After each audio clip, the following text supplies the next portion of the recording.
नमस्कार, मैं हूं अंकुर। आप देख रहे हैं सत्य हिंदी का न्यूज बुलेटिन। एक नजर डाल लेते हैं अब तक की खबरों पर। सुप्रीम कोर्ट के झटके के बाद भी ट्रंप बोले भारत देगा टैरिफ, अमेरिका नहीं। ट्रंप का दावा भारत अमेरिका ट्रेड डील में कोई बदलाव नहीं। कोर्ट के झटके के बाद ट्रंप का पलटवार, 10% ग्लोबल टैरिफ लागू। कोर्ट के फैसले के बाद ट्रंप नाराज, बोले कुछ जजों पर शर्म है। अमेरिका के राष्ट्रपति ट्रंप ने साफ किया है कि भारत अमेरिका ट्रेड डील में कोई बदलाव नहीं किया गया है। ये बयान उन्होंने तब दिया जब यूएस सुप्रीम कोर्ट ने उनके लगाए गए रेसिप्रोकल टैरिफ को गैर कानूनी बताया। कोर्ट ने कहा कि ट्रंप ने international emergency economic powers act के तहत अपनी शक्तियों से ज्यादा अधिकार इस्तेमाल किए थे। इसी कानून के आधार पर ट्रंप ने अप्रैल 2025 में ये टैरिफ लगाए थे, लेकिन कोर्ट के फैसले के बावजूद ट्रंप ने कहा कि कुछ भी नहीं बदला है, भारत टैरिफ देगा, अमेरिका नहीं देगा। ट्रंप ने प्रेस कॉन्फ्रेंस में कहा कि वो टैरिफ लगाने के लिए दूसरे कानूनी रास्ते अपनाएंगे। उन्होंने पीएम मोदी की तारीफ करते हुए उन्हें अच्छा सज्जन कहा, लेकिन साथ ही ये भी जोड़ा कि पहले भारत हमें नुकसान पहुंचा रहा था। यूएस सुप्रीम कोर्ट द्वारा उनके पहले लगाए गए टैरिफ को गैर कानूनी बताए जाने के कुछ ही घंटों बाद ट्रंप ने दुनिया के सभी देशों पर 10% का ग्लोबल टैरिफ लगाने के आदेश पर हस्ताक्षर कर दिए। ट्रंप ने अपने social media platform truth social पर लिखा कि ये नया टैरिफ लगभग तुरंत लागू हो जाएगा।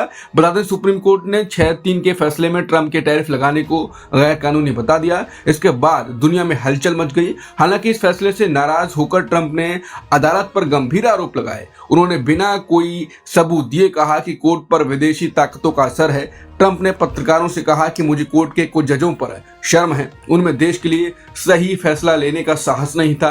गौर करने वाली बात यह है कि जिन जजों ने ट्रंप के खिलाफ फैसला दिया, उनमें से 2 जज खुद ट्रंप द्वारा नियुक्त किए गए थे। सुप्रीम कोर्ट के टैरिफ के खिलाफ फैसले के बाद विशेषज्ञों का कहना है कि ट्रंप द्वारा लगाए गए भारी भरकम टैरिफ अब सरकार के लिए सिरदर्द बन सकते हैं। पेन वॉर्टन बजट मॉडल के अर्थशास्त्रियों के मुताबिक 175 अरब डॉलर से ज्यादा की टैरिफ वसूली अब वापस करनी पड़ सकती है। पीडब्ल्यूबीएम के वरिष्ठ अर्थशास्त्री लाइसल बुलर ने बताया, यह अनुमान एक खास मॉडल से लगाया गया है जिसमें अलग अलग देशों और उत्पादों पर लगाए गए ट्रंप के टैरिफ शामिल हैं। पीडब्ल्यूबीएम के डायरेक्टर केंट स्मेटर्स ने कहा कि हालांकि सुप्रीम कोर्ट ने सीधे तौर पर 175 अरब डॉलर की वापसी का जिक्र नहीं किया, लेकिन कोर्ट का फैसला साफ तौर पर यह रास्ता खोल देता है कि कंपनियां और देश अब टैरिफ रिफंड की मांग कर सकते हैं। अगर ऐसा हुआ तो यह फैसला अमेरिकी सरकार के लिए आर्थिक झटका साबित हो सकता है।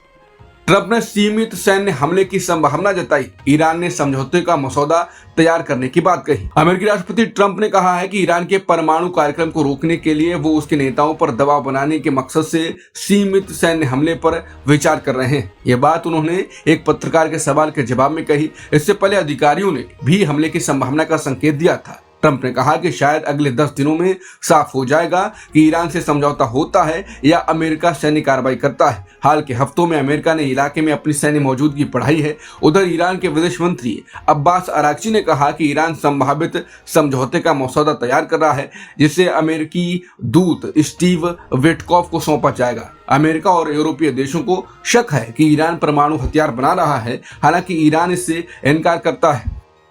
राहुल गांधी के घर के बाहर भाजपा युवा मोर्चा के कार्यकर्ताओं का प्रदर्शन, राहुल गांधी का पुतला फूंका, कई कार्यकर्ता हिरासत में। बीजेपी युवा मोर्चा के कार्यकर्ताओं ने गुरुवार को कांग्रेस सांसद और लोकसभा में नेता प्रतिपक्ष राहुल गांधी के घर के बाहर प्रदर्शन किया।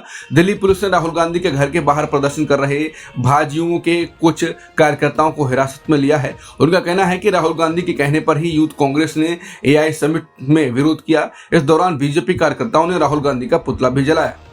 यूएपीए पर दिल्ली हाईकोर्ट में सुनवाई। याचिका में कहा पत्रकार डर में, आलोचना पर जेल का खतरा। याचिकाकर्ता ने कहा कि पत्रकार अगर एआई समिट पर सवाल उठाए तो उसे जेल हो सकती है। अगर कोई पत्रकार एआई समिट पर सवाल उठाए तो उसे जेल हो सकती है। ये गंभीर बात दिल्ली हाईकोर्ट में यूएपीए कानून पर सुनवाई के दौरान कही गई। हाईकोर्ट में यूएपीए की कुछ धाराओं को फाउंडेशन फॉर मीडिया प्रोफेशनल्स और अन्य संगठनों ने चुनौती दी है। याचिकाकर्ताओं का कहना है कि यूएपीए की कुछ धाराएं बहुत अस्पष्ट हैं और इनका गलत इस्तेमाल करके पत्रकारों और आलोचकों को डराया जा सकता है। याचिकाकर्ताओं की ओर से पेश वकील ने कहा कि यूएपीए की धाराओं की परिभाषा बहुत फैली हुई है और बिना सीमा की है। उन्होंने कहा कि अब कोई सीमा नहीं बची है। अगर कोई पत्रकार कह दे कि एआई समिट ठीक नहीं हो रही तो उसे जेल हो सकती है। पत्रकार हमेशा इस डर में रहता है कि सरकार की आलोचना कहीं देश विरोधी न मान ली जाए। वकील ने साफ किया कि सरकार की नीतियों की आलोचना करना लोकतंत्र का हिस्सा है। जब तक कोई हिंसा भड़काने या हिंसा को बढ़ावा देने की बात ना करे। अब इस मामले की अगली सुनवाई 17 मार्च को होगी।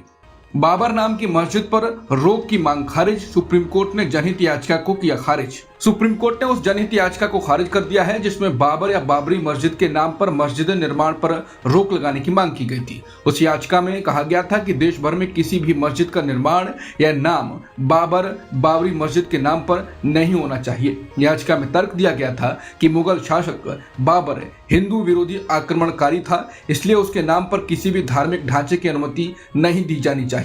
जस्टिस विक्रमनाथ और संदीप मेहता की बेंच ने इस मामले की सुनवाई की। याचिकाकर्ता देवकीनंदन पांडे की कुछ दलीलें सुनने के बाद ही बेंच ने इस मामले को खारिज कर दिया।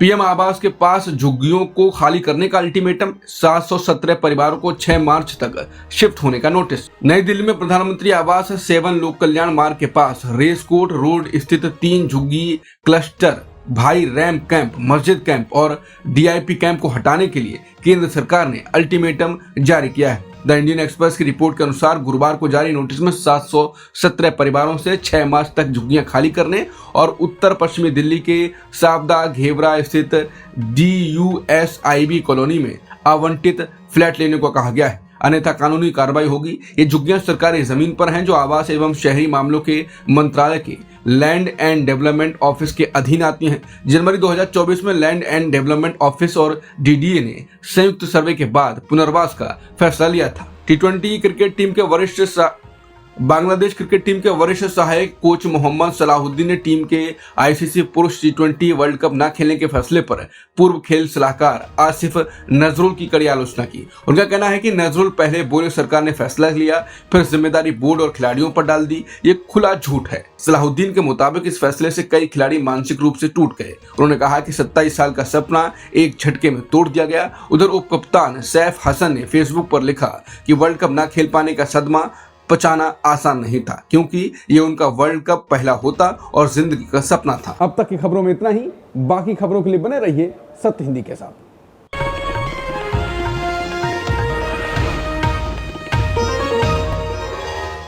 Copyright disclaimer under Section 107 of the Copyright Act 1976. Allowance is made for fair use for purposes such as criticism, comment, news reporting, scholarship, and research.